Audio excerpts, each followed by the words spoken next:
Yo, what's up, everybody? Marcos Villegas, Fight Up TV. Welcome to this live chat. What the heck? That intro music was kind of dramatic, right? Oh my goodness!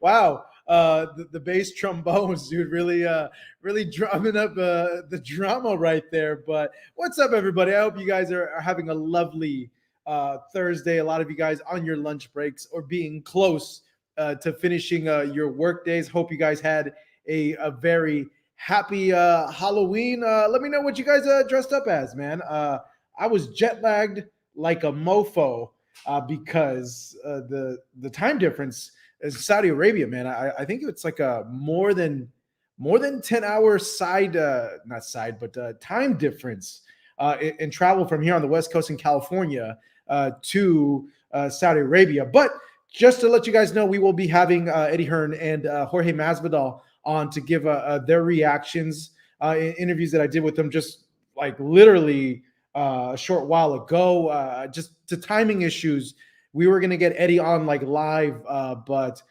we couldn't. But we're here live, so go ahead and hit the like, comment below, and I'm going to go ahead and answer some of your guys' questions. Go ahead and support with the super chat.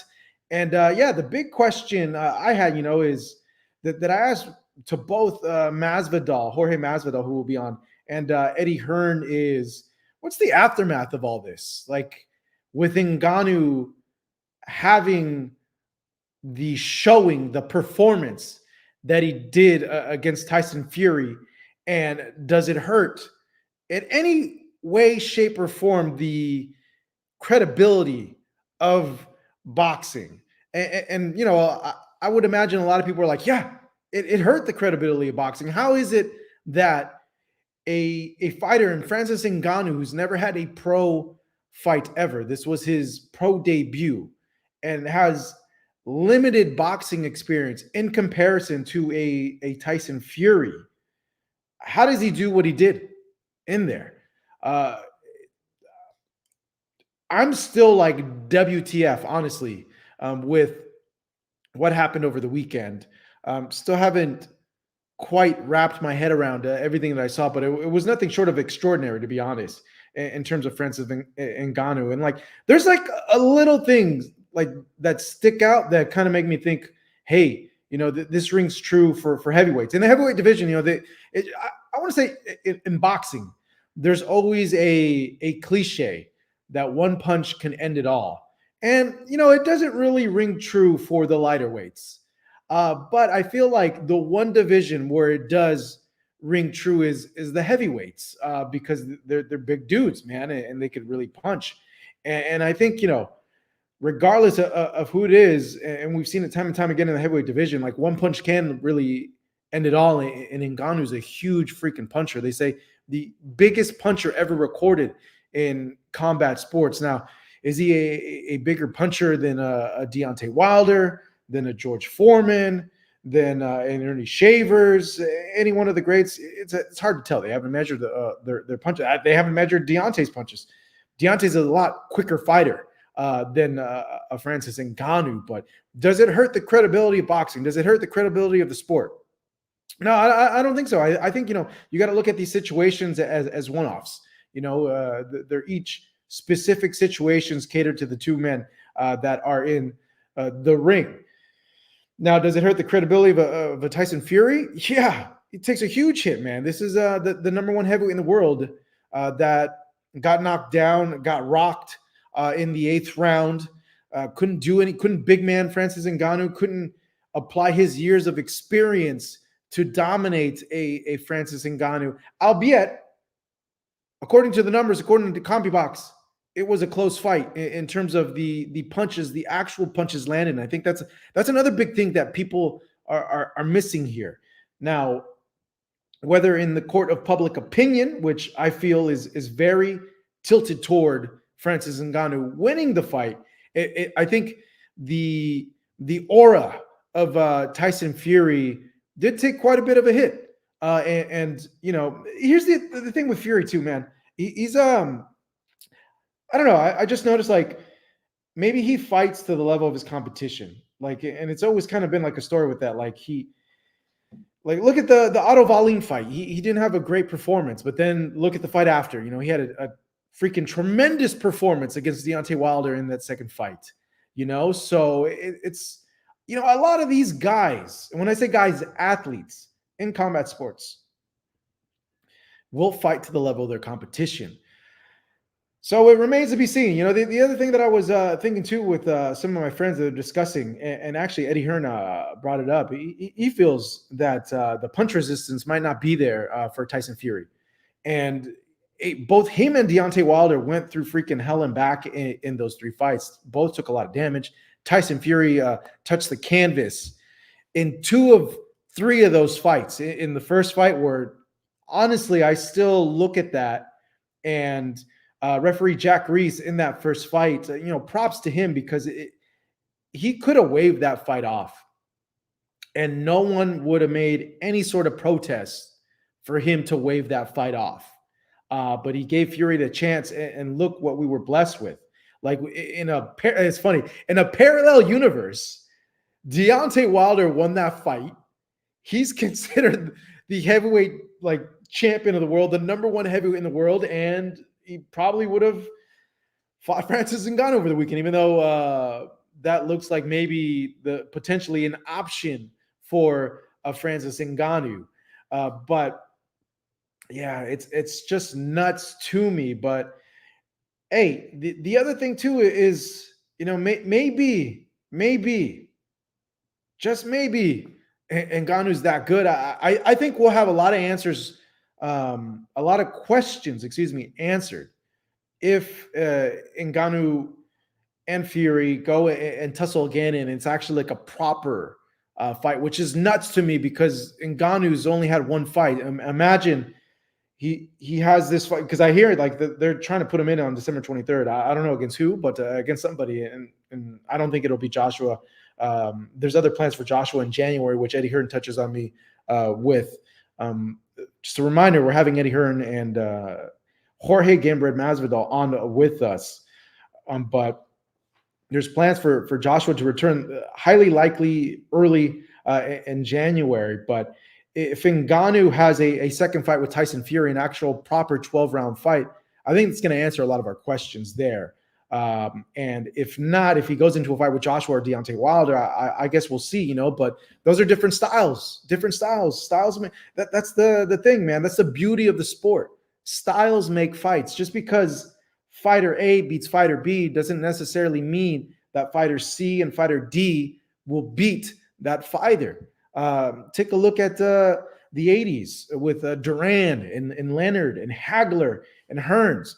By all accounts, man, you would have thought that Roberto Duran would have gotten murked by Marvin Hagler because of what happened in that Hearns fight and seeing how Hagler knocked out Hearns.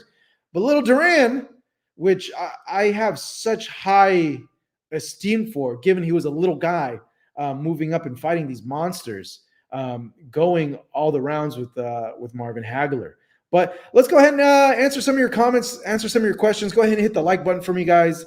Share as well, as we're going to have both stuff with Jorge and Eddie on here. I'm going to go ahead and do this a little bit more with you guys, interact weekly on a live chat. And I'm going to try my best to stay consistent with it. It's just a little bit difficult given the fights that are happening, and also too, getting guests on as well. I trying to do this interview show, but it's tough, man, when you're independent. And we were supposed to have Andy Ruiz on today, and Andy had to reschedule because of his shoulder surgery. But it's just tough to book guests and then coordinate all that, because people get busy, people have plans, and life comes up, man. Life comes up. So let's go ahead and get to some of your comments, interact, and then I'll go ahead and run these interviews that I have with Jorge and Eddie. So go ahead, man. Let's go ahead and get to a lot of these comments. It's funny. I have two chats open right now. Hey, there we go. It's a little delayed on this and on this interface that I'm running, but boxing analyst Marcos, what's the worst dirty move in boxing? Headbutts, kidney punches, elbows. I would say shots to the back of the head, bro. Shots to the back of the head they could kill you, honestly. and we've seen that a lot, especially in the Magomed fight, which caused Magomed to be in the condition that he is now. I would say that for sure is the worst, or one of the worst illegal and dirty moves in boxing. Eliseo, what's up, my man? What was it like at the fight, carnal? Hey, man, thanks for asking. Yeah, you know what? I was there. I was there in person. Isn't that crazy, man? In the last year, I've been to the Middle East 3 times, Saudi Arabia twice. So, Eliseo, I'll put your question up there again. What was it like at the fight, dude? It was crazy, bro. Like, first off, I didn't think there was going to be as many people as there was there, because for the Jake Paul Tommy Fury fight, it wasn't sold out. It was completely different, like, presentation dynamic for that Jake Paul Tommy Fury fight in comparison to this Fury Ngannou fight. That Fury Jake Paul fight, like I said, Ronaldo was there, but it wasn't as full. It was in a smaller stadium. This stadium they use is going to be a soccer stadium, a football stadium. I don't know for what football club, but it was electric, man. Like, the people there were hyped. Just seeing, like, fighter after fighter after fighter and celebrity after celebrity after celebrity, like, coming in, I was just like, what the hell is going? And then, okay, look, the other thing that tripped me out too, they had Carol G like perform, and like all these other, like, Little Baby and stuff like that, And I felt like I was at the Super Bowl or like the World Cup, and like, the opening ceremonies that they have, like, that's what it felt like. It felt like you were at one of those things. They're about to witness a main event, which pretty damn cool, to be honest. And like, you can only do that for certain fights, obviously, because of timing and all that. Like the event took freaking forever. Like, the shuttles came and picked us up like around 4:00 in the afternoon local time, and we didn't get done. The event didn't finish. I didn't get to my hotel room till about 4 a.m. Long night. The main event, when Fury and Ngannou were finally in the ring, because we were told that they would be in the ring at 1:00 a.m. local time, and they were a little delayed. They didn't. The bell rang, ding, ding, ding. Round 1 was at 1:35 a.m. They didn't do a post fight. The night would have been longer. I remember for Jake Paul and Tommy Fury, I didn't close my laptop in the press room till about 6:35 a.m. But it was nuts, man. It was crazy. And then just like having the ability to get content ringside with all those celebrities present. It was funny. I'll share like a little situation, a little like what the hell moment that I had there ringside.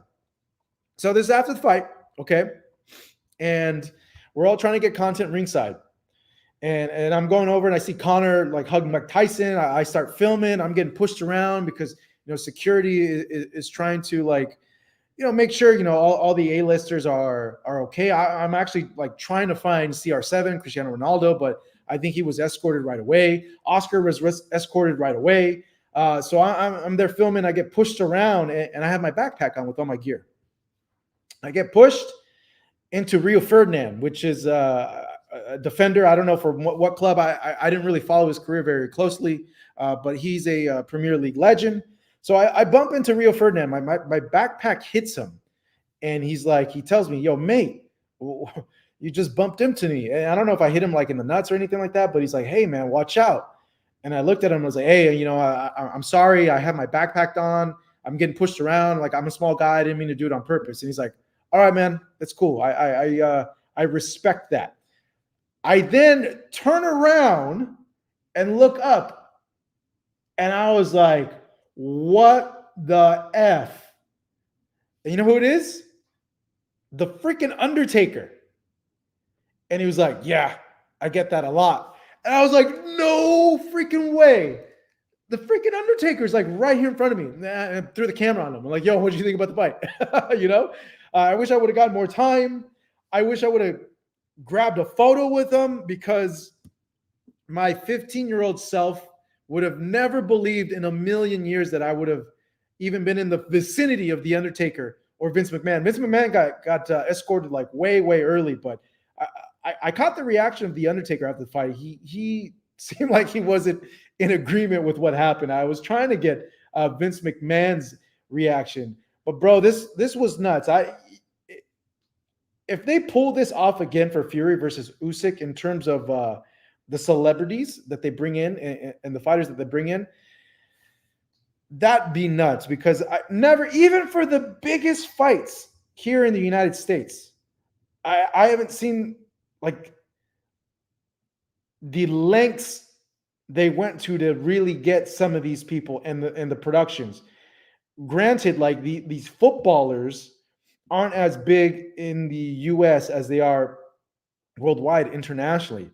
But like, look, dude, when was the last time we seen Kanye at a fight? I know he was at a Shakur Stevenson fight recently and stuff like that. But like Kanye and Eminem. Eminem was at the the Crawford versus Errol Spence fight.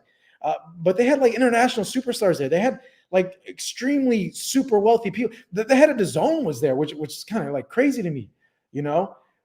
Ronaldo, the original Ronaldo, R9, Luis Figo, Samuel Eto'o, Mane, and of course, CR7 and Georgina. Like, this event was freaking nuts, man. Freaking nuts. Like, it was something that, I don't know, maybe it's a thing that they're going to continue doing. Maybe it's a thing where it sets the standard for now on in terms of these big AAA events, or maybe they only do it for crossover events. But man, this was nuts, bro. This event was nuts. It was crazy, man. Let's see here. Saying that the event as a whole dragged ass though, but it was long. It was a whole long. Like I said, we were there at 4 p.m, and then we didn't finish till like 4 a.m. Razor Ruddock versus James Toney. I had no idea about this. I'm not sure how I feel about that, to be honest. Both, especially James Toney. I don't think James Toney should be taking any more punches in the ring anymore. Question: why don't we see boxers taunt in the ring anymore? It used to be iconic and frequent. Yeah, because they get fined for doing stuff like that. I think it's just in sports in general. Like, it's stupid. Look what the NFL's doing. The NFL, you can't celebrate touchdowns anymore because they fine you. That's the dumbest thing ever. Like, it's sports. People are gonna get like hyped up over scoring a goal. Like, how are you gonna punish someone for taunting? It's part of sports. You talk ish in sports. I don't know. It doesn't make any sense to me, to be honest. But with that said, man, let's go ahead and get some of the guests on here. Let's go ahead and hit the like for me, guys. Subscribe if you're new to the channel as well. If it's your first time listening in. Follow us on social media at FightUpTV. Yo, you guys, do me a favor. I'm trying to like grow my Instagram. I didn't have it for like 2 years. I was locked out of it. Finally got access back. Give me a follow on Instagram at Hey It's Marcos V. Also on Twitter, go ahead and follow us. Let's go to a chat that I had with Mr. Oops, I don't know what we did right there. It's a production fail. With Mr. Eddie Hearn, that he gives us his reaction to the Fury and Ngannou fight.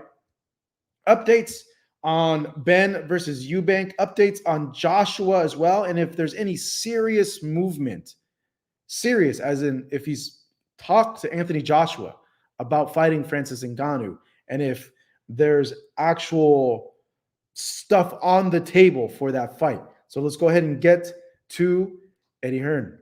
Everybody, Marcos Viegas for Fight Up TV, powered by Stagefront VIP, being joined here with Eddie Hearn, who has a show happening this weekend in Monaco on DAZN. And Eddie, we'll touch on your show and a bunch of just happenings in the world of boxing. But first off, you're having this show in Monaco. It's been a long time since a show has been done in Monaco. I was in Monaco for Golovkin versus Murray, which seems like ages ago.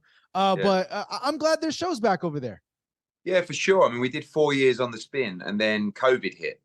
So 2 years we were unable to come. And last year we were supposed to come, but the timings didn't work out for the show. And now we're back and we've got a great show, World Championship doubleheader on Saturday. And it's a pretty unique place. I think the Murray fight that you went to was in the arena.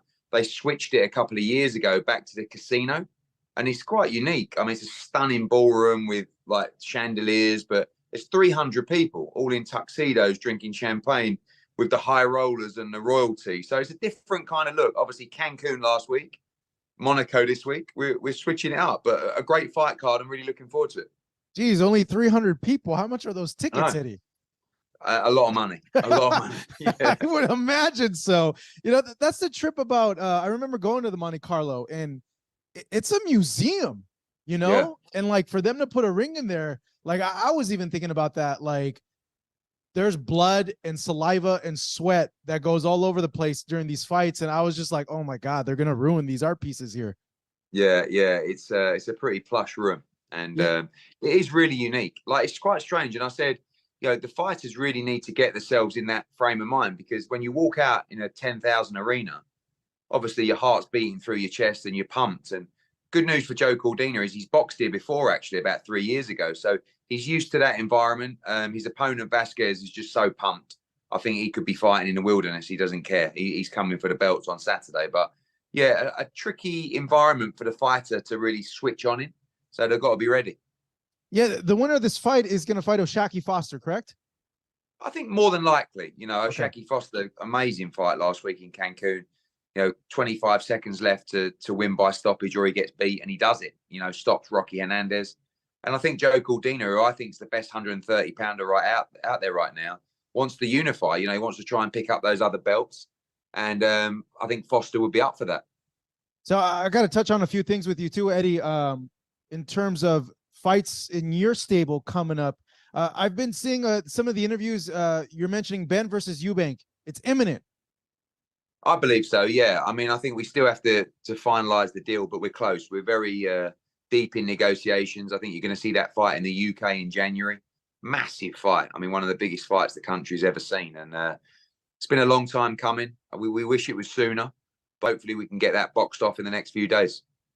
Is there any way that fight doesn't happen given the whole UCAT situation with Conor? No. We've spoken to the board legally. We know our position. He's not suspended, Conor Benn. So we'll make that fight and then apply for sanctioning from the British Boxing Board of Control. It's going to be in a big stadium over here. So, you know, the only reason it doesn't happen at the moment is because we just can't finalize a deal. But so much money for both guys, so much bad blood. They want it bad, and hopefully we can kick it over the line. What date in particular are you guys targeting or looking at in January? For that?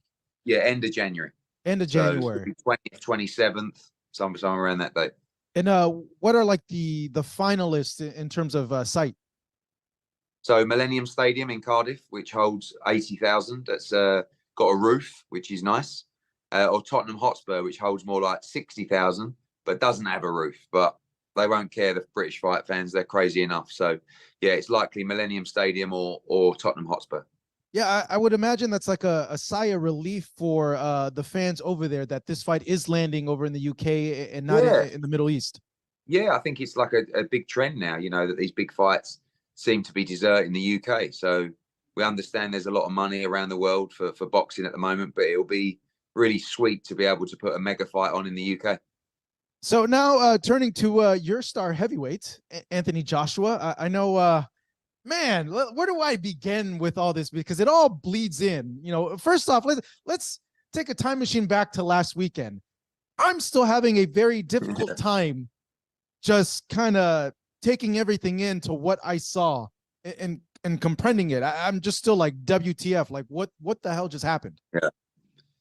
Same. I mean, you know, I think Ngannou, I think everyone's talking about how bad Fury was, but you got to give props to Ngannou because he just obviously followed a game plan, and Fury allowed him to do pretty much what he wanted in that fight. It was a bizarre performance. I felt Ngannou won the fight. You know, when the final bell went, I was like, oh my God, he's just beaten Tyson Fury. Obviously, it went split the other way.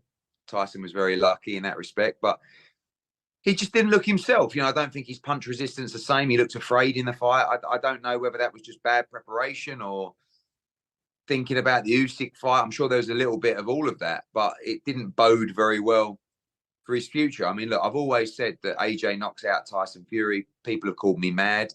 And now this week, people are believing me. But I guess until that fight's made, it's irrelevant anyway. But yeah, I was shocked by the fight, shocked by the performance. And you know, who knows what's next for everybody. I think really turned the heavyweight division on its head. No, yeah, it did. And just I don't know, like you mentioned, you got to give credit to Ngannou. You know, he put in the work, but it's like this was also his first fight. Like it has to be more to do with Fury, though. No, but I still think, you know, you got the MMA world now, Marcos, who think that Ngannou will beat every heavyweight on the planet. Like I truly believe he could lose to any heavyweight on the planet. I'm not, you know, you've got to force the fight against someone like that, someone that's not used to fighting 10 threes hard. And Fury just let him control the pace. And every time Ngannou looked like he was going to gas, Fury just let him breathe, you know? So, look, there's, again, the MMA world are telling me it's a 50-50 fight, him against Anthony Joshua. So my answer is yes, please, you know, make that fight ASAP and, you know, we'll see what happens. Yeah, I would imagine the reason why they're saying that, well, two reasons. One, he just went 10 rounds with the best heavyweight in the world, and he knocked him down, and he hurt him like in the 8th round as well. And they look at Joshua's past performances, and this is, you've heard this, Eddie, there's always been a big criticism about AJ, his punch resistance, his chin. And they kind of, you know, do, you know, MMA math or boxing math and think, the thing is, Marcos, is like, if you look at the actual facts around that, when has AJ been in trouble in a fight? Like, he was in trouble against Klitschko. He got dropped with one of the biggest right hands I've ever seen and got up and stopped him, right? Then the Ruiz fight, obviously, he got dropped with the shot on the top of the head and was concussed and couldn't recover, got dropped a couple of times, never got knocked out or anything like that. But other than that, like, all right, maybe however many years ago it was now, 8 years ago against Dillian White, where he traded left hooks and got buzzed. That was it. Didn't go down. You know, since then, he's been hit hard by Povetkin. He's gone 12 rounds twice with Usyk, never got dropped. The last round, maybe a little bit tired, but just on the ropes. But I don't see, you know, anything that could suggest that AJ's punch resistance is poor. He's been in with a lot of big punchers. You know, I think he's more cautious than he used to be because I don't think he used to know what he was doing when he was fighting. But, you know, I think you look at the punch resistance of Tyson Fury. That was a left hook that landed on the shoulder and half of the blow landed on the side of the head. And he was hurt. And I don't think he really recovered from that knockdown either. So I think all these guys, these heavyweights, they can all punch. I don't think it's so much punch resistance, just getting hit. You know, I think the good news for Fury is Usyk's not a puncher. So that's a good fight. And I'm sure he will be better going into that fight. But you just never know with Fury. Honestly, it wouldn't even surprise me if he retired. Now, no. He said he wants to fight 10 more years, remember? No. Yeah, but he said, and he also retired last year. Yeah. for 8 months, 9 months. So, look, he's going to get a lot of criticism, and he don't take the criticism well. You know, he bans media outlets. He wouldn't come to the press conference after the fight. Like, and I don't know. People talk about this fight for February. I'm not so sure. Well, it's signed. Signed? Not if you retire from boxing, it's not. But I just think that, you know, for him to take this fight in February, he's going to have to go back into camp in 4 weeks. Mentally, is he ready for that after the criticism he's going to face, etc.? I don't know. It's a fast turnaround. Yeah, but when they're throwing 50 mil at you, I think you'll clear your head real quick, Eddie. That's true. That's true. Hey, you know, like I mentioned, there's a lot of options now for Ngannou, but there's a lot of talk that I guess combat sports fans in general want to see either Ngannou versus Wilder or Ngannou versus Joshua. Is there any serious talks that have taken place since the fight Saturday up until now to make a Joshua versus Ngannou fight? Just a couple of messages from myself and the teams, just saying, look, if you want to consider it, I mean, look, we know financially it's huge. So I've not even discussed it with AJ, but if I could make that fight for a lot of money, my recommendation to Anthony Joshua would be take the fight. You know, I don't see that as a tough fight for the money that would be involved in the fight. I think it puts him in a great position, like going in and stopping and beating Ngannou well after he just had that fight with Fury. So, yeah, look, AJ's desire is to fight and win the World Heavyweight Championship again. But as I said, if that fight materialized, I'd definitely be advising him to take it. So he hasn't said anything to you about that, or you haven't spoken to him at all? Nothing. No, not about that fight, no. Why not? He's just not, he's just not like that. Like, he's just, you know, he'd never be one to phone me up and say, "Oh my God, have you seen Fury?" He just sort of keeps himself to himself. I'm sure he watched it or caught up on it, and I'm sure he was in disbelief as well. But he's never been the guy to phone me and go, "Make that fight, give me that fight." Like, it's just like, let me know what you think's best for me. Speak to 258 of my team, and cool, I'll fight anyone. And if I went to him and said, "Look, this is the offer on the table. I think you should fight Ngannou," I'm sure he'd do it. He's back in Texas training with Derek, right? He's in camp? Yeah, he's in camp now. Okay, which means then December, January for him, yeah? Yeah, absolutely. I mean, look, he would like to fight on December 23rd. Whether that's going to be possible or not, I'm not sure. But if not, it will be early mid-Jan. Yeah, because it's November, the beginning of November now, for you guys to do a press conference, really push the fight. 7 weeks Saturday till December 23. So it's pretty tight. Yeah, so if you had a bet on it, not likely then, December then. I think more likely to go in January. In January. Okay. Is there a short list of opponents for him, Eddie? Not really. I mean, a lot depends on the Ngannou conversations and what happens with the Wilder situation. But it'd be a guy from the top 15, you know, whether that's Hrgovic or Wallin or Caballero, just someone competitive, you know. I think he wanted activity. He wanted to fight 3 times in a year. So he's been nice and active, and he's been enjoying it.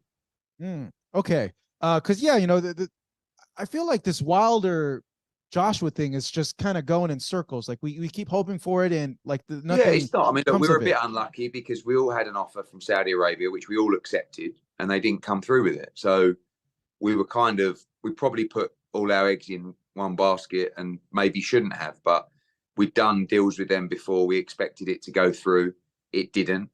Now, when that wasn't happening for January, we started looking at March and April, and there's lots of sites that we could go with that fight. You know, America, of course, Wembley.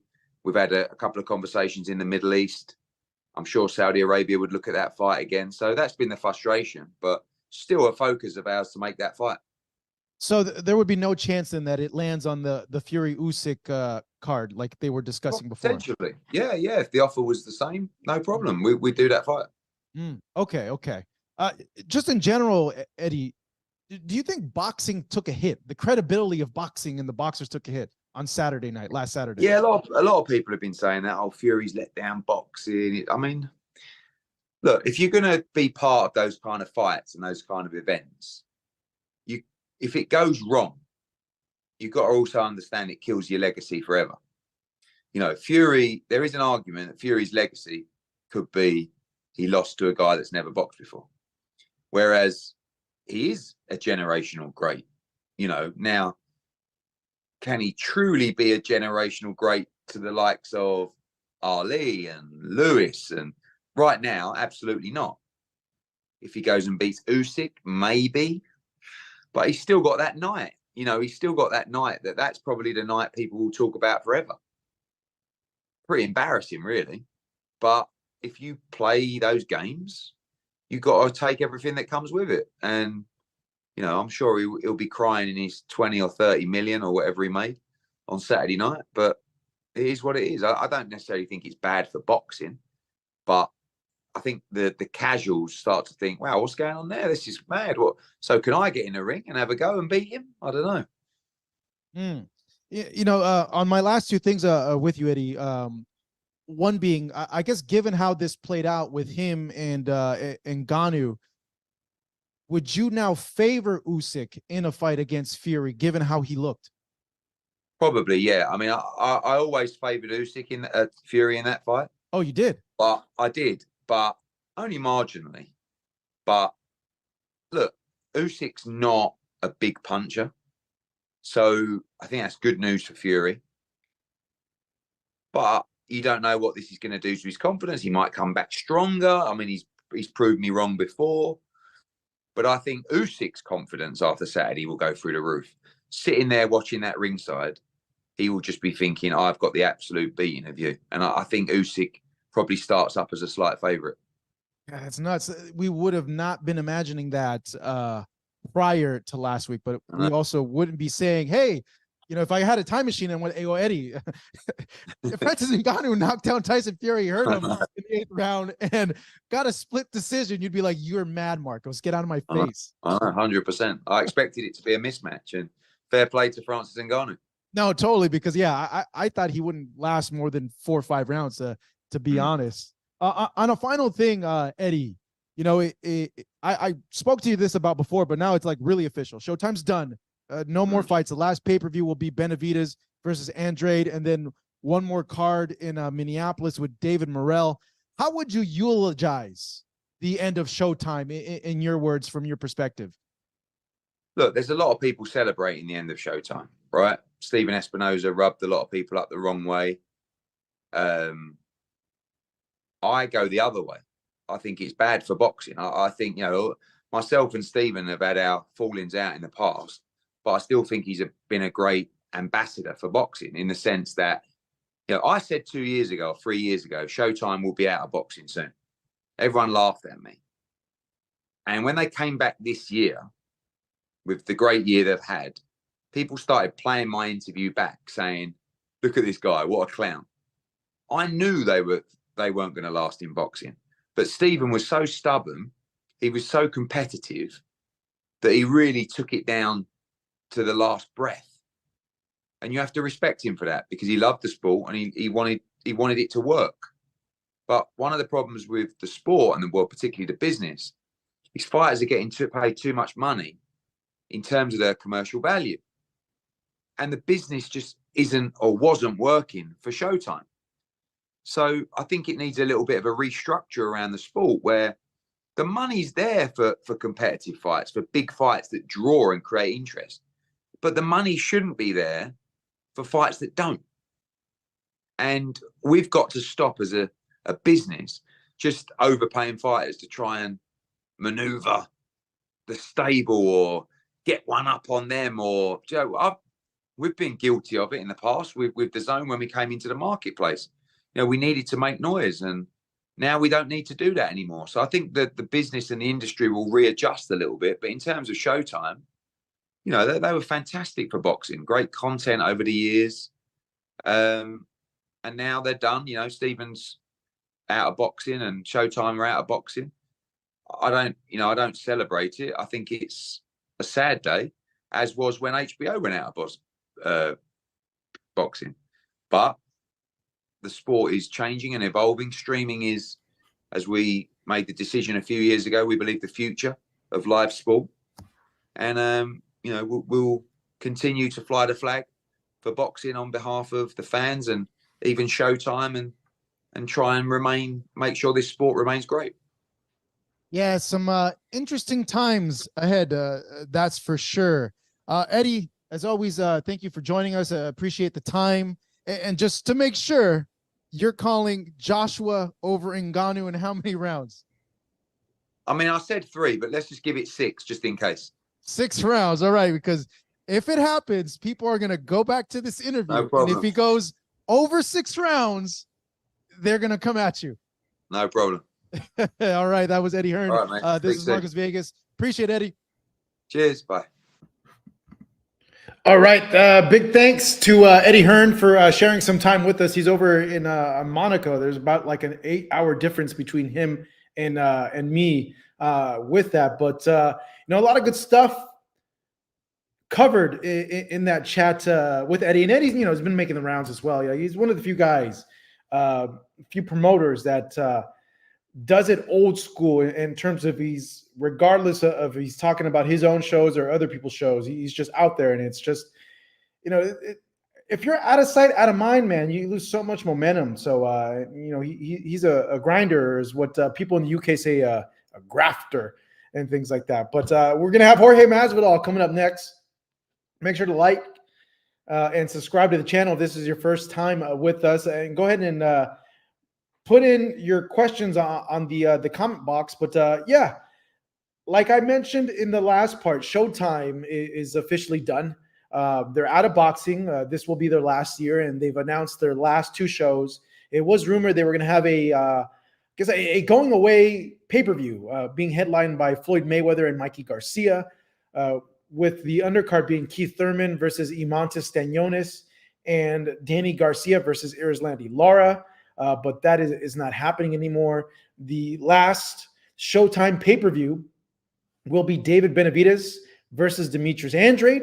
that's happening, I believe, November 26th. Let me just make sure the dates are correct here. Nope, November 25th in Las Vegas, I believe, at the Michelob Arena. And the last Showtime show is going to happen in Minneapolis, Minnesota on December 16th, which is the same night as, wow, dang it. It's the same night as Jesse Bam Rodriguez versus Sonny Edwards, which is just a tremendous fight. But David Morrell will be headlining that show in Minneapolis for Showtime's final fight. And then it's just ESPN that's showing boxing on the network. Talking to Bob Arum, he brought something interesting up that he said, because I asked him, hey, look, your guys' contract's up in 2025. Is there any worry? Should there any worry whatsoever amongst boxing fans that boxing programming is going to be cut from ESPN, given the media landscape and seeing what's happening with all these other networks, not only cutting sports programming, but cutting a lot of programming in general? And he said, no, ESPN in his voice, no, I can't do really the growl, but in his voice, he said, look, ESPN is a sports network. Another sports network entity will come up to the plate and do boxing, and there should be no worries. Now, hey, a lot of things can change. Like I said, a lot of budgets are being cut. Writer strikes going on. Look at the problems that Disney's having with their loss of subscribership, which is a funny thing because I haven't seen the episode yet. Supposedly South Park did a hilarious episode about Kathleen Kennedy and Disney and Star Wars and all that, calling Into the Panderverse, which, according to like the videos I've seen on TikTok, has Disney and Kathleen Kennedy like just going insane over that. And they're actually trying to correlate a drop in subscriptions in Disney Plus because of that episode, which I think is kind of ridiculous, to be honest. I think it's more like, look, the Ahsoka, I thought the Ahsoka series was good, but a lot of people felt it was very underwhelming. The Boba Fett series sucked. They made Boba Fett this merciful gangster bounty hunter into like a sissy, man. They turned Boba Fett into a sissy, bro. Like it's terrible. You know, what are the other series? Like The Mandalorian. I have hope for The Mandalorian, even though this last season was so, you know, and it's more like, no, it has to do with like the series you guys are putting out aren't that good. You know, even this new series, this new season of Loki. I've seen the first 2 episodes. I haven't seen the most recent 2 episodes. It's it's First season was awesome, but it's So they should really be looking internally and seeing like, hey, maybe we're not putting out good shows. Maybe we're not making stories that resonate with people and developing characters. Maybe that's the problem as to why people are canceling from these services. Not to mention the holidays are coming up. Not to mention the price of gas is freaking crazy here in the United States. The cost of living is rising everywhere. People got to make budget cuts, you know. All these factors play into that. So I think them trying to equate this to a South Park episode driving, I don't know, hundreds of thousands of subscribers away from their subscription service from Disney Plus is pretty ridiculous. But props to Trey Parker and Matt Stone. Those guys at South Park, man, they make some of the most hilarious freaking cartoons, stories, and they've been doing so for like 20 years, man. I don't know how they keep doing it. But man, damn. With that said, man, let's go ahead and get a round of likes, round of shares. Let's go ahead and get Jorge Masvidal up in here to get his reaction to this Fury and Ngannou fight, what's been going on with him, and if we're going to see him in the boxing ring, man. There's a lot of rumors on the ground that Jorge Masvidal would fight or is going to fight Jake Paul in December in Miami on the 14th or the 15th, a day before the last Showtime show, the day before the Sonny Edwards versus Bam Rodriguez fight.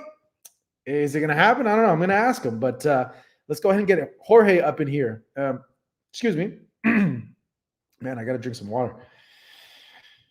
Let's get some likes. Let's get some shares. Let's get some more people up here in the chat. Let's go ahead and bring in Jorge. It's like getting ready to compete for a fight, but without the fight. You know, all the media requests, all that. But I love it. I'm used to it. I did it for 20 years, so it's like the smoothest of transitions. Yeah, it's the best when you don't have to cut weight and don't have to take punches, right? And worried about punches, and I'm like, you're like somebody's asking you questions, but you're so deep in thought, like, oh, I'm gonna do this if they do that. So it's like moments where you don't want to talk. You just want to be like to yourself. But now it's different. I want to talk. I want to talk about these fighters. Yeah, that's cool, man.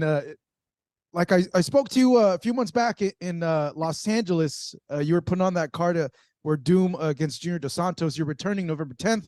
Bare Knuckle MMA in Biloxi, Mississippi. Big Country Roy Nelson versus Alan Belcher. Man, that's one dude I would never ever want to fight in a bare knuckle fight is Roy Nelson, man. That guy's such an anomaly. That is the worst guy to run into a bar and piss him off. Like, you're serious, man. That dude, listen, he fought Dylan Kleger that can crack. Dylan Kleger has 10 knockouts as an amateur, 10 knockouts as a pro. He's got these fucking like mutated hands. They're fucking massive. They get into a brawl. I was there cage side watching. He teed off on fucking Roy's face, right? And the fight happened, whatever.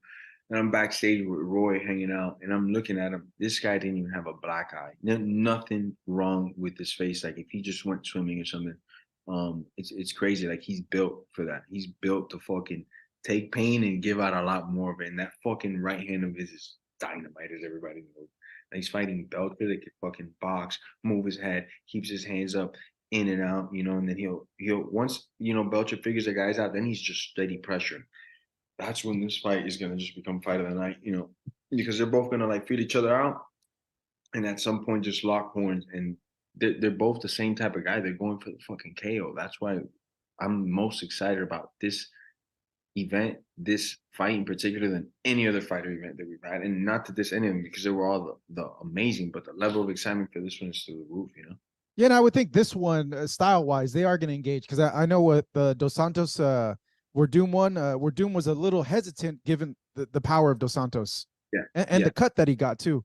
Yeah. And then, I think JDS was also a little hesitant over Doom's takedowns or the grappling. He didn't want to go to the ground, So he was a little bit shy on maybe like kicking and just opening up his hips a little bit more. He used a lot of his lead hand, and he just kept them at distance and just pecked away with the jab, and he flicked his face up, But it definitely wasn't it wasn't the most action-packed of main events that we've had. Yeah, you still had like over 100,000 people on your live stream, man. I was one of them watching. It was nuts, man. But at one point, and then when the live stream finished and the views got calculated, we were right under 1 million. So we're trying to get to like 5 million this time. It's free on YouTube, everybody. No excuses. Come on. Yeah, going back to Roy Nelson, man. It's just it's always like just boggled my mind how like a guy can look like that. Like he's fat, but has cardio and is so conditioned for fights. It's still I can't comprehend it. Fighting. There's not mold. There's not like the guy with the 50 pack and tall as can be and crazy fast at sprinting, can jump over houses. You put the gloves on him, put him in there and he gets mopped up. He gets killed. He's fragile. He gets touched to the body. He's weak. It's just not, fighting's not for everybody. It's here and it's here, and then you could be whatever, and it's just fighting, man. I've seen fat guys that can fucking fight. I've seen skinny guys that can fight. There's nothing, bro. The moment you think, oh, this guy looks like this, so she's not, you fucked up in fighting, man. You can't underestimate anyone in the sport, man. And Roy's living proof of that. You look at him and you go, this dude versus that. No way. That other guy's got like a 6-pack and he's 6'4". He's gonna get mopped up. Boom, here comes Roy. So I love it, man, because that's what fighting is, bro. And Roy knows it, and Roy plays to it like nobody else, and I fucking love it, bro. I stand behind Roy's brand and himself and his fighting style 100%. I love it, man. Yeah, that's so true, man, because I remember on The Ultimate Fighter when Roy fought Kimbo, and I was so going for Kimbo, man, and I hadn't really heard of Roy at that point, and I was like, no, wait, man, Kimbo's gonna mop this dude. Like, look at this guy, he's like out of shape. Yeah.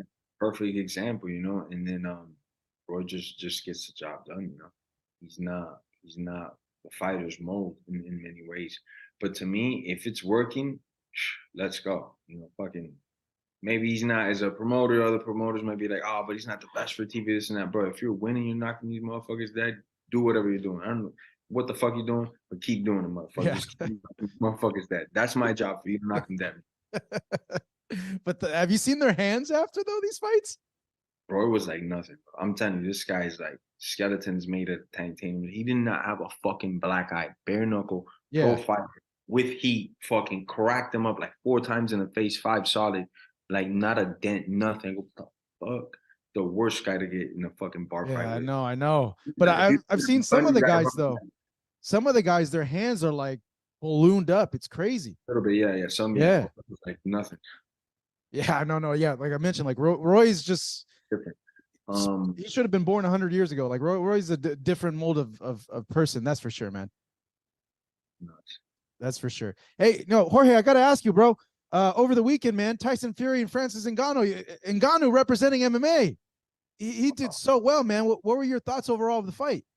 First, I want to say, damn, that I was one of the guys that think he wouldn't get past 8. That he made it 12 rounds. People don't understand the monument that in itself is. To go 12 rounds with the lineal heavyweight champion of the world, Tyson Fury, in a new sport, in a sport that he's never done, not even one fight, and then no, it was straight to that he could just even get to like 5, 6 rounds is a monument. That he got to 12 with the world champion, taking away that he dropped him, taking away that he hurt him to the body, taking away that he walked him down numerous times. He had the champion on his back foot. And to me, Francis won, on a moral level, on the street level, on many levels. The judges didn't give it to him, but so what? What credibility is that? Judging in boxing has always been very shady, as we know. And I don't think Ngannou lost in any way. Like nobody is looking at that fight and saying he can't box, because he could box, man. He could do it. He has the endurance, which was the main thing that was worrying me. I was like, it's a different sport, it's a different cardio base. I don't think he's gonna be able to go 8 with the greatest of all time right now. And he did it just fine. What will happen in 6 months? At the same time, I think Tyson seen this happen in his face for 12 rounds, not seeing the video, not knowing what he has to prepare for. I'm more excited than ever for the rematch, because Tyson is one of the greatest of all times. He can make those adjustments. He can make those small, minute things and make it look completely different, I think, on the next one. So I'm very, very excited to see the rematch if it happens. Yeah, it was surprising, that's for sure. Sitting there ringside, I think a lot of us were just like, what the hell? Especially when the knockdown happened. When the knockdown happened, we're just like, what? Like, wow. Power is unreal. This guy's lab experiment at this point. Man, it's great. You just got into boxing. What? Nuts. You watching at home, how did you score it, Jorge? How many rounds did you give Francis with the extra point of the knockdown in that 4th round?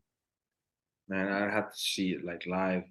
At the time, there was like people, when I was scoring rounds, I remember just at the time, like, a couple rounds here, a couple rounds there. I'd have to watch it back to know the exact numbers that I gave out. But I just remember thinking, like, man, these close rounds that I don't know if Francis won them or Tyson, I know they're gonna give it to Tyson, And there was a lot of rounds I also thought that Ngannou kind of won like pretty clear, and obviously the knockdown. But there was a lot of rounds too that were swing rounds, so I knew it was gonna be a funky one. Wow. Okay. Given that, then, you already mentioned rematch, but people are saying that he got robbed. Do you think it was a close fight, or do you think it was clear that Francis won that fight? I could see Francis winning that fight clear. If they would have gave a unanimous decision, I wouldn't have been mad, because I thought he did more damage. I thought he did have more clear rounds that I'm like, yeah, I think he definitely won this one. As in, there was a lot of swing bouts that I was like, yeah, I think he won this one. Maybe Tyson won it. Tyson didn't have a lot of those rounds where I was like, oh, Tyson definitely won this round, So I would have been fucking hell yeah. Who finally got one, No, you got to think about the establishment, everything. He's 50-0 in boxing. Wow, I'm sorry, I don't think that's. He's undefeated, I believe. This counted. I didn't know this was a real fight that was going to count on the actual pro records. It was a 10-round. I thought it was a 10-round exhibition, but I guess it was a 10-round sanctioned fight. He goes now to 34-0. Yeah. Okay. So he goes to 34-0. They're not going to do that to their biggest boxing draw. They're not going to give him a loss to a guy that's never boxed before, and then we're going to kill off our our horse here and are one of our biggest ticket sellers, they weren't going to give him that loss, even if Francis had done even more. I think. So there's a lot of contention with this. A lot of people are saying, "Yo, like." I would say a lot of boxing people are saying, this was an off night for Tyson Fury. That wasn't the real Tyson Fury.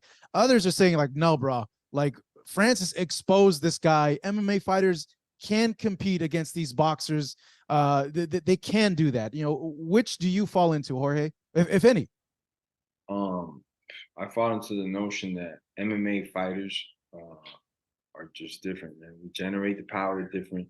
We strike at different ranges. We understand different things. Yeah, we don't fully understand boxing to an extent in some degrees, how another boxer would in certain areas, or how how they generate their power and release it. But in all fairness, so it's still combat. You still have to get in there and fight. Whoever's more disciplined, whoever wants it more. Even if I'm throwing wrong, but it's just throwing you off. Like I'm throwing my punch, right? And you never saw it in sparring, and now it's the first time you're seeing this freaking coming at you, and it's coming at you often. And now when you try to do that, as we saw with Ngannou, Tyson tries to lean on Ngannou, not happening. You can't lean on us. You're not going to beat us on the outside. We'll tie you up, or we'll beat you up in the inside. So now you're on your bike, you're starting to move more, you have to run more. Maybe that gets your adrenaline up more. You're getting tired. I mean, it's not easy to box with MMA guy. Now, most times than not, the boxer should win because they box all the time. So I would always lean towards the boxer winning in boxing. But there's gonna be guys that are gonna come through and make fucking crazy shit happen because there's a lot of raw athletes in MMA that are mean, athletic, sons of bitches that are not gonna fucking take no for an answer, and they're gonna cause people problems in fucking boxing. I'm one of them, and a lot of my brothers and sisters coming over from MMA are gonna be fucking nightmares with those boxing gloves. The thing that's always gonna worry me a little bit is that there is a bit of a transition as well in cardio. It's a different cardio than not everybody's gonna be doing. You could be a world champion in UFC and your background was grappling, so when you get into boxing only, you ain't shit. You can't produce no power. You got no fucking endurance, and therefore you can't box. But there's a lot of guys that can fucking make a smooth transition over. I would imagine you're one of them, man. You just alluded to it. To me, for a fact, Max Holloway. I would love to see Max Holloway boxing. Dustin Poirier. Love to see Dustin just fucking straight boxing it out. There's a lot of cats out there that are fucking mean when they could do it. Sean Strickland, I think, would do well too. Sean Strickland would do well. Yeah, Sean, I would like to see Sean. Yeah, man. Sean has such a weird style for MMA, right? Like usually you don't have this exposed because of head kicks, but somehow he's found a way to make it work. Yep. When you look at Jorge, the Francis and Fury fallout, do you want to see a rematch, or do you want to see Francis now go against like an AJ, a Deontay Wilder to kind of show like, he could do the same thing to Fury to these guys? I want to see him literally fight everybody. That's yeah. Just like obviously him pick his fights that he feels are the best for him at that moment in time. But why not have him fight Andy Ruiz? Why not have him fight Anthony Joshua? Why not have him fight fucking Deontay Wilder? Like if this fight didn't sell it to you, I mean, and each one of those fights is a complete different fighter, complete different style, and it'd be good to see fucking also Ngannou cash out like that, Yeah, especially after all the criticism that he got and people saying that he messed up. He made like the worst career decision by leaving, by wanting to be a free agent. Like, what are you doing fighting Tyson Fury? You're going to get killed in there. You're not even going to last a round or two. He's made it work, man. He's a hell of a story, that guy. Yeah, I mean, nuts, bro. UFC champion to like 1 degree, 1 inch away from beating the world champion, in boxing. In his first fight, in his debut. That's the crazy part. Sounds mythological, like you're talking about some Greek gods that came down. I don't know. It's still a hard thing for me to wrap my mind around because like Tyson Fury's been fighting his whole entire life, and Ngannou hasn't been boxing his whole life. He's been training, but he's not a pro boxer. And he went in there with the #1 heavyweight in boxing and did what he did. It's but sometimes in fighting, just like in sports, the #1 tennis player will not lose to the 1 through 100, but there's 117th has like this weird, funky, jerky style and somehow manages to beat the world champion tennis player. It's the same thing in fighting. You know, obviously Ngannou's not the 120th player. He's an elite level athlete in UFC. You know, so I mean, it's just fucking it's mind blowing, bro. It's that Yeah, it close. is. No, it totally is, man. I know last time That left hook had a little bit more heat on it. Tyson, I don't think gets up, but the way that he got up, he was like hurt. He was also another. He could have just got knocked out right there. Yeah, there was a few times in that fight where I kind of noticed that he was a little bit hurt too. I think like in the 6th or 7th round, Ngannou caught him with something, and I kind of saw like his legs do like a little, like they got a little weak, and I was like, oh dang, like he stunned him again. Yeah. I know last time I spoke with you in Hollywood, Jorge, I'd asked you like, hey, you know, is there any chance you're going to come back? There's still a lot of big fights out there for you that you can make a lot of money. And you're like, no, you know, I enjoy being retired. Is that still the case, or is the fire starting to grow again in the belly after seeing what Francis Ngannou did? Right now, promote, man. Like November 10th, I got so much on this writing on it that I always have the fire to compete, and I deal with that fire by going to the gym twice a day, once a day, twice a day, once a day. Now, I'll never say I'm not gonna compete, you know, but as of right now, make these promotions pop, man, because this is where all my time and energy is really at, just grinding these out, making sure that we got the meanest, best fucking fighters on the world competing for us, putting it all on the line, and then delivering a great product for everybody to see. But you wouldn't rule it out like a return to MMA, right? Now to MMA, you know, I would do that later in the future. You know, I did it for 20 years, man. It's like let me try something new. You know, as stubborn as I am, and as much as I love MMA, it's like let me try something new for a little bit, and then I'll see what's up. Maybe I'll come back to it. Yeah, man. You were always a guy that was a fan favorite, but I don't know, man. I just felt that, you know, maybe you're just grinding a little too long and you just needed a break to kind of refresh, you know, given the circumstances of the losses that you had, especially the late notice one to Usman. I don't know, just me observing from the outside, it's like, I think Jorge just needs a break. I mean, yeah, I wouldn't disagree with you, brother. You know, not just like a mental thing, but like a physical thing. I got a lot of injuries that I've had for some of them for like 10 years. I've had the same fucking injury, you know, and it adds up, you know. So maybe my body with a good break, staying healthy though, because I stay at the gym all the time, just a different grind. I'm not, you know, shaving the metal down every day. I'm not wrestling balls out in the morning and fucking going balls out at pads at night. So it's a little bit different. I'm staying fit. I'm staying in shape. So a lot could happen. I'll never rule it out because my favorite thing to do in this world still is good old fashioned MMA ass whooping, bro. Just getting there, that mouthpiece on, hands up, let's go. You know, it's the funnest dance I've ever danced. You know. Uh, Curious too. With Usman losing, I know he took that fight on very short notice. It's kind of like a similar situation to you when you fought against him, you know, but he's kind of questioning himself now. And even, you know, I had a chance to speak to him in Saudi Arabia, and he was like, well, yeah, you know, I dropped 3 in a row. And I told him like, hey, I think you're a little too hard on yourself, man. Like, these are just circumstances you can't control. But what would you say to him or anybody in that position, Jorge?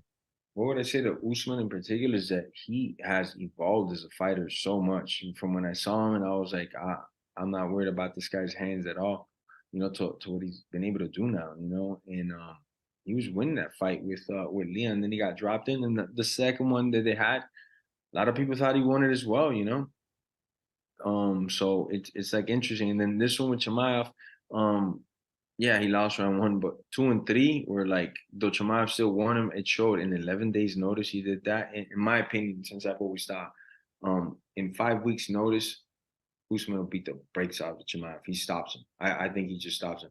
This is Chimaev full blast, getting ready for the fight of his life against Paulo Costa. Now you get a guy to step in 11 days notice. It's a weight class below, and you don't fucking go after the finish. Like you did 1 round, and then that's it. You took off 2 more, ran from Usman, up 30 seconds left, quick takedown, like cheap version of fighting. I don't think Chimaev will be top 5 even worthy. You know, there's a lot of top 5 guys that'll beat the brakes at him.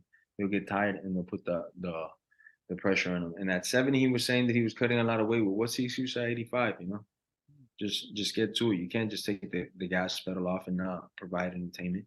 You know, we're here trying to see who the world's best are. Usman was bringing the fight to him on 11 days notice. You know, so if I was Usman, I'd be like, man, what the fuck is wrong with me? Let me get right back in there. Let me get a good 10 weeks to prepare for whoever the fuck is next. And that guy will be back, man. Yeah, I'm sure he's going to listen to it and think about this and not be so hard on himself, given the circumstances with that. Just on a final note, Jorge, I got to ask you, I was there just talking to people, and I heard, and let me know if this is accurate or not, that maybe you and Jake Paul would be tussling in the future. Is that accurate at all? Nah, not at all. Clickbait people, they got your ass, bro. They clickbait you trying to act. Somebody from the inside told me, nah, they got your ass on clickbait, man. What are you talking about? That's a big fight, though. Service. Is it? I mean, I don't fucking know. I sell pay-per-views. I'm a big fight, so whoever I fight is gonna sell pay-per-views. What did the last one do? What did the one before him do? He's not a massive ticket draw to me. He's just not. What happens? I'm just curious. From what you saw in that Tommy Fury fight and the Nate Diaz fight, what happens with you and him? I'd rather show you with my hands, bro, but I would bust that dude up. I like the kid and all. He's cool. I got no problems with him. But on a boxing, if we're gonna box, I'm gonna try to rip his fucking head off, and I know I'll get the job done. Just based off like conditioning and like grit and stuff, and the pace that I could keep. I don't think he can handle my pace over a period of time. For 8 rounds, I don't think he can handle that pace. Hey, if you guys announce it, I'm hand over fist. I'm gonna give you money, bro. Like, I want to see that. Nah, it's not gonna happen, man. No, come on, bro. Isn't that easy money for you? Yeah, man, but bro, you forget that I have a contract that's fucking taller than you are. I think it's like that with pages, bro. The UFC says what I can and can't do, and I'm still signed with them. I retired, yes, but it doesn't mean I could just go fight for another promotion now or something. So it's all like on legal terms. Yeah, if I was like a free agent or whatever the fuck, but even then I'd be after like bigger matches, All right, good stuff, Jorge. I'm getting the wrap up right now from your PR people, but hey, it's always good to share time with you and catch up with you, my man. Thank you, I appreciate it. Hey, my brother. That is Jorge Masvidal. Check it out, November 10th, Bare Knuckle MMA in Biloxi, Mississippi. Big Country Roy Nelson. All right, dang, producer here, man. Hey, bro, you slipping, dog. You're slipping with these transitions. That was Jorge Masvidal. Thank you so much, Jorge. Always cool to chat with them. Like I mentioned earlier in the show, a lot going on in terms of coordinating people in times with different time zones and all that. We were scheduled to have both pretty close to each other, but a lot spoken there with Jorge. But that was one thing that I did hear on the ground in Saudi Arabia, that he was going to fight Jake Paul in December, but he's shot that down. That's not going to happen. And he has a still under contract with the UFC, and he has a contract as tall as me in terms of that. But a big ups to Jorge Masvidal. He's having this bare knuckle event, and I want to make sure I get the date correct on here. I believe Roy Nelson and Alan Belcher are headlining a show, his bare knuckle show coming up. I want to say in Biloxi, Mississippi, which is funny because I've actually been in Biloxi, Mississippi, and they have like a strip of hotels and casino, one of which being the Hard Rock over there. But let me see here, Roy, and if you guys know in the chat, let me know too. Roy Nelson versus Belcher. Let's see, when is this happening? Let's see. It will be happening. Nope, not on the. It's in November. I said it in the interview. Jeez, I don't know why I don't have an updated thing here, but it's happening in November. I apologize, Sam. It's in the interview. We actually it's in my notes. But okay, with that being said, man, I'll answer a few more of your guys' questions, and I'll go ahead and wrap this up. Make sure to hit the like button and share as well. So let's go ahead and keep having these questions in. Is that Ken Shamrock's league? Asked Zach. No, Ken Shamrock had a different league called Valor Bare Knuckle. They had their fight the Friday before the Fury and Ngannou fight. That happened in Florida, where they're starting to come out with their own league, and they're going to do consistent fights over the next year with that league. So it should be some interesting things ahead with them as well with that Valor bare knuckle stuff. Save Jake Paul for KSI, says Adam Hurley. Hey, given that they both lost to Tommy Fury, and the Fury fight was a little contentious, a lot of options there for both. But yeah, I would think the influencer world, that's like their mega fight. Their Floyd versus Manny Pacquiao. That's for sure. I just want to let you guys know, man, we're gonna have a lot more content coming your way.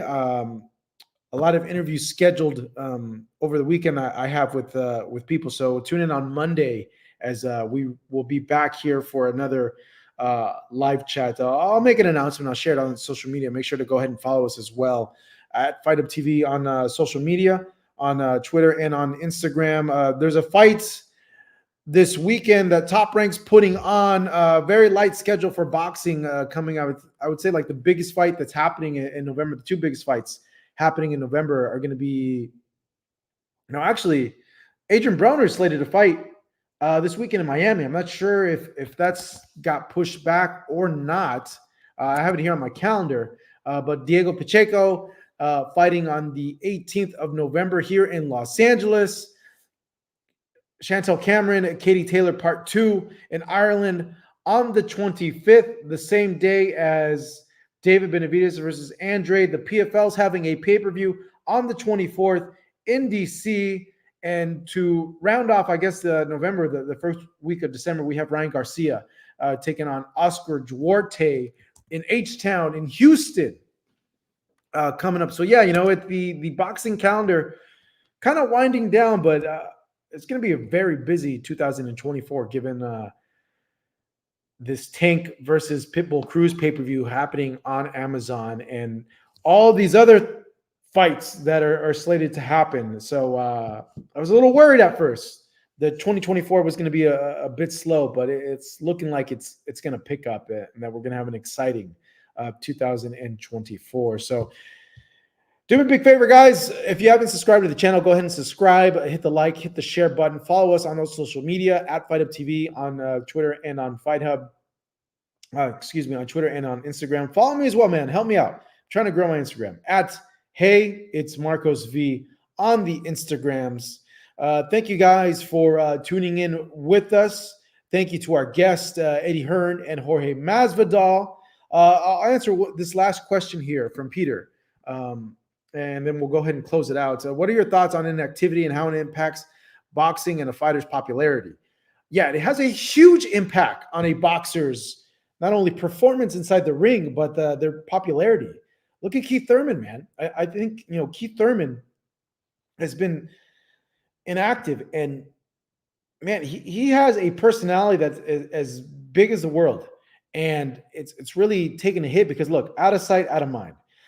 You imagine if a soccer player only played one match, one game a year. How is that not going to affect their game at all? Even if they're practicing with the squad, even if they're practicing with the team, they only get subbed in or worked into one game a year. It's going to affect their performance. Now that's the other thing. It affects their perception in the public eye.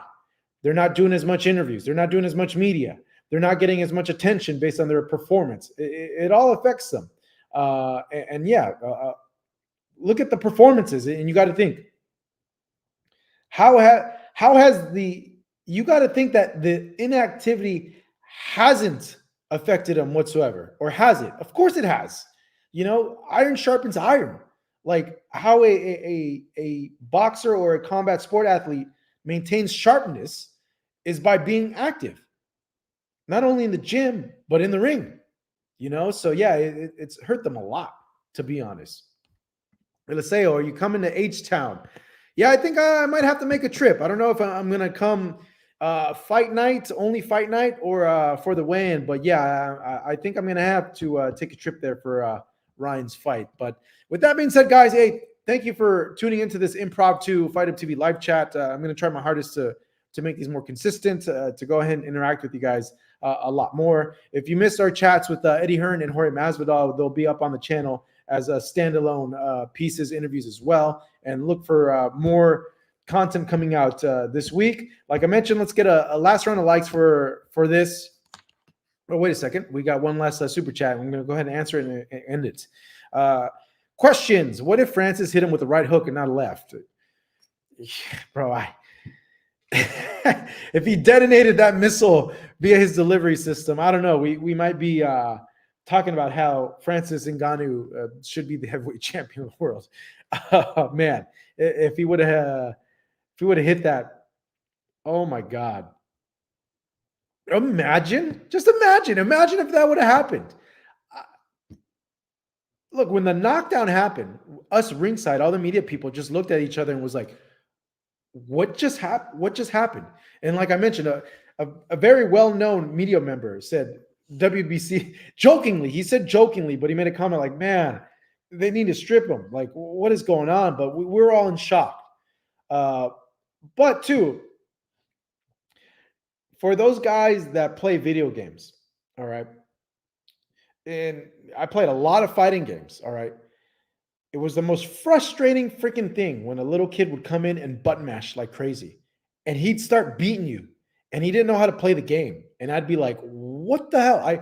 I would be so enraged because I knew the kid wasn't good. He didn't know what he's doing. I'm not saying Francis Ngannou didn't know what he was doing, but there are just weird styles that you can't prepare for. Weird timing, weird, just overall weird rhythm that a traditional boxer, it's hard to get a read on.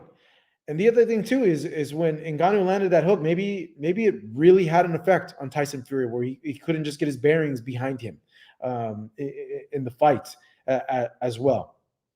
So, but if he would have landed that right hook, I don't know. I don't know if you know what, Fury probably would have gotten up. Honestly, Fury, he got up from those Wilder punches, and I don't think Wilder hits any. I think Wilder hits harder than Francis Ngannou because of the speed of Deontay Wilder. So Fury would have gotten up. He would have found a way to get up. He got up against Deontay Wilder. He would have gotten up. He got up with this one. He wasn't. He even said in the interviews that it was more of an equilibrium thing that he was fine. So. Yeah, but that would have been a crazy sight, man. Oh, my goodness. All right, you guys, let's go ahead and end this. Thank you, guys. Appreciate it. Have a great rest of your Thursday. Have a good and safe weekend. And tune back with us for the content that we're sharing on the channel. And tune back coming up on Monday. Was it Monday? I don't know what day it's going to be. Losing track of days. Monday the 6th for more stuff. I got a lot of good stuff coming your ways, man. I got a lot of good interviews booked over the weekend. So I'm going to go ahead and give them to you